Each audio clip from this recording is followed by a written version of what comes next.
خدا کے زندہ اور پاک کلام میں سے گنتی کی کتاب اس کا 12واں باب۔ اور موسیٰ نے ایک کوشی عورت سے بیاہ کر لیا، سو اس کوشی عورت کے سبب سے جسے موسیٰ نے بیاہ لیا تھا، مریم اور ہارون اس کی بدگوئی کرنے لگے۔ وہ کہنے لگے کہ کیا خداوند نے فقط موسیٰ ہی سے باتیں کی ہیں؟ کیا اس نے ہم سے بھی باتیں نہیں کی؟ اور خداوند نے یہ سنا۔ اور موسیٰ تو روئے زمین کے سب آدمیوں سے زیادہ حلیم تھا۔ سو خداوند نے ناگہان موسیٰ اور ہارون اور مریم سے کہا کہ تم تینوں نکل کر خیمہ اجتماع کے پاس حاضر ہو۔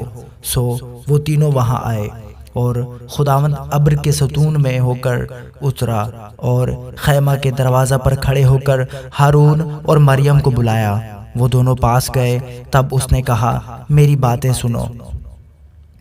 اگر تم میں کوئی نبی ہو تو میں جو خداوند ہوں اسے رویا میں دکھائی دوں گا اور خواب میں اس سے باتیں کروں گا، پر میرا خادم موسیٰ ایسا نہیں ہے۔ وہ میرے سارے خاندان میں امانت دار ہے۔ میں اس سے ماموں میں نہیں بلکہ روبرو اور سرعی طور پر باتیں کرتا ہوں، اور اسے خداوند کا دیدار بھی نصیب ہوتا ہے۔ سو تم کو میرے خادم موسیٰ کی بدگوئی کرتے خوف کیوں نہ آیا؟ اور خداوند کا غضب ان پر بھڑکا اور وہ چلا گیا، اور ابر خیمہ کے اوپر سے ہٹ گیا، اور مریم کوڑ سے برف کی مانند سفید ہو گئی۔ اور ہارون نے جو مریم کی طرف نظر کی تو دیکھا کہ وہ کوڑی ہو گئی ہے۔ تب ہارون موسیٰ سے کہنے لگا، ہائے میرے مالک، اس گناہ کو ہمارے سر نہ لگا، کیونکہ ہم سے نادانی ہوئی اور ہم نے خطا کی۔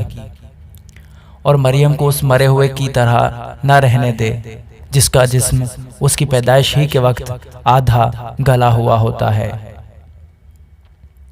تب موسیٰ خداوند سے فریاد کرنے لگا کہ اے خدا، میں تیری منت کرتا ہوں، اسے شفا دے۔ اور خداوند نے موسیٰ سے کہا کہ اگر اس کے باپ نے اس کے منہ پر فقط تھوکا ہی ہوتا تو کیا 7 دن تک وہ شرمندہ نہ رہتی؟ سو وہ 7 دن تک لشکرگاہ کے باہر بند رہے، اس کے بعد وہ پھر اندر آنے پائے۔ چنانچہ مریم 7 دن تک لشکرگاہ کے باہر بند رہی، اور لوگوں نے جب تک وہ اندر آنے نہ پائی کوچ نہ کیا۔ اس کے بعد وہ لوگ حسرات سے روانہ ہوئے اور دشت فاران میں پہنچ کر انہوں نے ڈیرے ڈالے۔ آمین۔